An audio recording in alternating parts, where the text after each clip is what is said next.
Baik teman-teman media semua, tadi saya bersama Wamen dipanggil oleh Bapak Presiden. Beliau tentu saya laporkan beberapa hal yang sedang menjadi sorotan publik. Salah satunya adalah soal pagar laut. Saya sampaikan juga hal yang sama itu terjadi tidak hanya di di Tangerang, Banten ya, tetapi juga di Bekasi. Nah, khusus untuk di Tangerang, Banten, saya laporkan bahwa memang kita temukan tidak ada izin. Jadi pada dasarnya sesuai dengan Undang-Undang Cipta Kerja bahwa pembangunan di ruang laut itu harus mendapatkan izin KKPRL. Jadi kesesuaian ruang laut. Ya. Jadi karena tidak ada, langkah pertama yang harus dilakukan adalah kan sesuai dengan aturan undang-undang. Jadi kita tidak bisa sembarangan. Pertama, kita lakukan yang namanya penyegelan.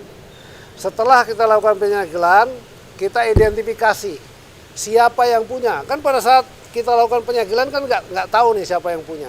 Ya, secara yuridis kan harus ada yang mengakui siapa yang punya dan seterusnya dan seterusnya dan seterusnya.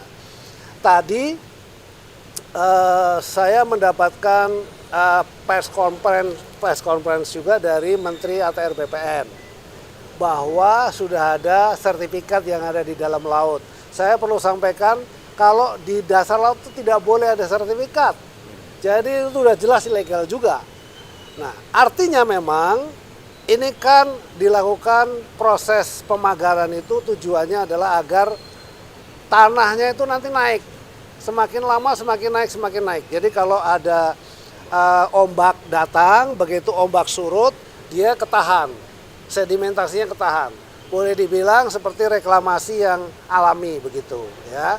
Jadi nanti kalau terjadi seperti itu akan terjadi daratan dan jumlahnya tuh sangat besar. Tadi saya laporkan kepada Bapak Presiden dari 30 hektar itu kira-kira sekitar 30 ribuan hektar kejadiannya. Nah, kan itu sangat besar. Nah, di bawahnya ternyata menurut identifikasinya dari Pak Menteri ATR BPN itu sudah ada sertifikatnya. Yang atas nama siapa saya tidak hafal ya. Teman-teman bisa cek sendiri. Dan itu nanti tiba-tiba nongol tuh sertifikatnya tuh. Kalau sudah dia berubah menjadi daratan, itu nanti dia akan nongol sertifikatnya. Tapi bagi kami sekarang ini itu tidak berlaku. Kenapa? Karena pasti yang namanya kegiatan di ruang laut ya tidak boleh, harus ada izin. Di pesisir sampai ke laut tidak boleh, harus ada izin. Itu yang terjadi. Tadi arahan Bapak Presiden satu, selidiki sampai tuntas secara hukum supaya kita harus benar koridor hukumnya. Apabila tidak ada itu harus menjadi milik negara. Nah, itu kasusnya seperti itu. Nah, karena kemarin juga ada pembongkaran yang dilakukan oleh TNI AL, maka tadi kita sudah koordinasi juga dengan Kasal. Tadi sudah rapat dengan Kasal dengan jajarannya. Tentu setelah kami dipanggil oleh Bapak Presiden ini kita juga akan koordinasi lagi dengan beliau. Dan kita sudah putuskan nanti hari Rabu kita akan berkumpul. Jadi tidak hanya TNI Angkatan Laut tetapi juga ya Bakamla juga kita ikutkan. Terus Baharkam kita, karena gini nggak ada yang ngaku. Dulu pernah ada dari media mengatakan bahwa dari IDX channel itu yang namanya Persatuan Nelayan Pantura gitu-gitu. Tapi kita panggil nggak ada yang datang tuh. Jadi tadi saya dapat laporan, tadi siang dapat laporan katanya besok mau datang. Oh, alhamdulillah kalau mereka datang kita akan usut, jadi lebih mudah. Tapi intinya tadi saya laporkan begitu, apabila tidak itu menjadi haknya negara, karena itu udah pasti terjadi abrasi-abrasi. Tapi sisi lain, karena kita sudah janji untuk mencabut, maka nanti secara bersama-sama dengan seluruh pihak, ya supaya tidak salah juga. Kalau KKP sendiri yang cabut nanti bisa digugat dari tiba-tiba ada yang gugat kan repot. Secara hukum itu kita harus perbaiki. Jadi sesuai arahan dari Pak Presiden gitu. Pokoknya sesuai dengan koridor hukum dan kemudian saya bisa sampaikan di sini Rabu kita akan bersama-sama dengan seluruh pihak dan pada saat itu kita akan bongkar. Demikian.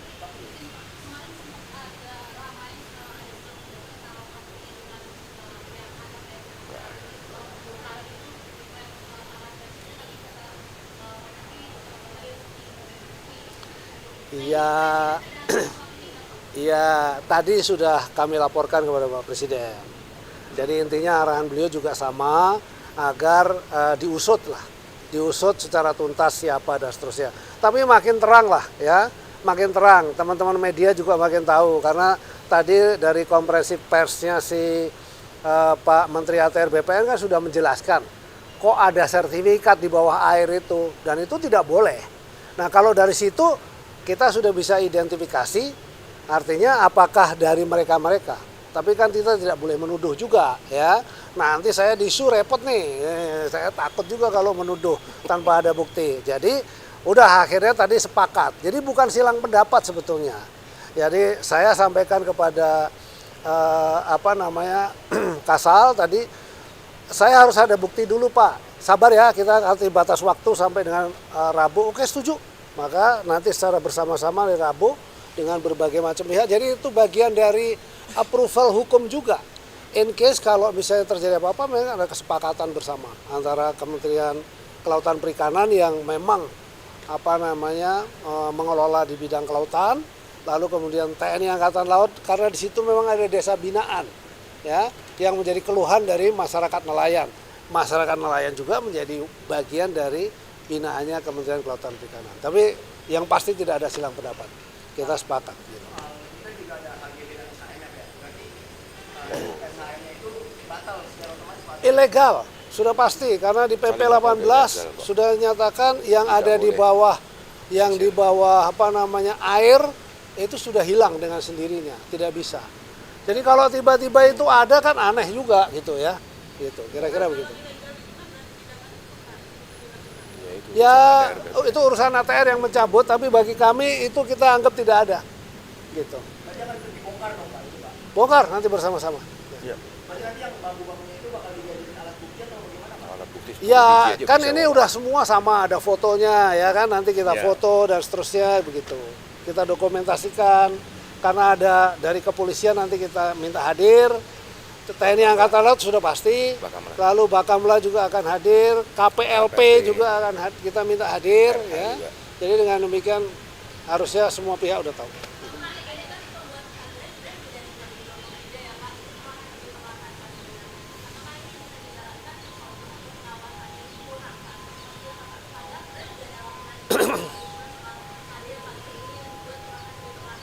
Masifnya kan di 2024 ya.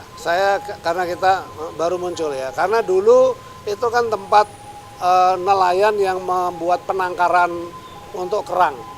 Jadi kita berpikirnya ke arah sana gitu. Tapi ketika dia terstruktur, maka itu adalah untuk menahan abrasi. Ya, kalau nahan abrasi nanti lama-lama jadi dangkal. Kalau dia jadi dangkal, kemudian akan menjadi daratan. Jadi tadi sih waktu kita diskusi dengan Bapak Presiden, wah kalau gitu jadi diambil negara aja. Iya, luas, bagus juga Pak kalau diambil negara. Tapi kan publik kan minta itu kemudian dicabut. Sudah kita sama-sama untuk kemudian dicabut. Nggak ada izin, nggak ada izin. Belum ada. Tapi kan AGB tadi Pak. AGB bukan di kita. Kan kita nggak tahu, saya nggak tahu kalau itu ada AGB.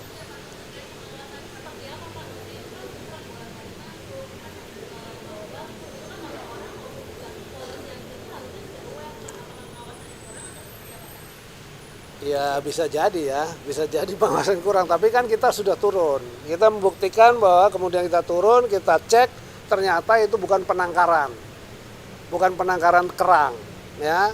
Lalu kemudian bahwa itu adalah pagar terstruktur, ya sudah kita langsung melakukan.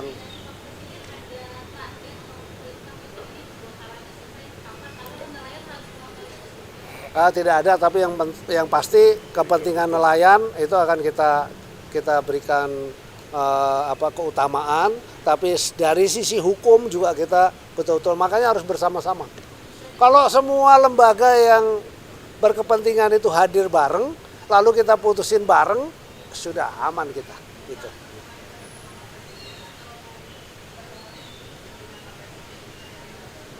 Oh enggak, kita dong yang teknis di lokasi sana dengan TNI Angkatan Laut, dengan Kabar Hakam Polri, lalu dengan Bakamla gitu ya, kita hadir semua di sana.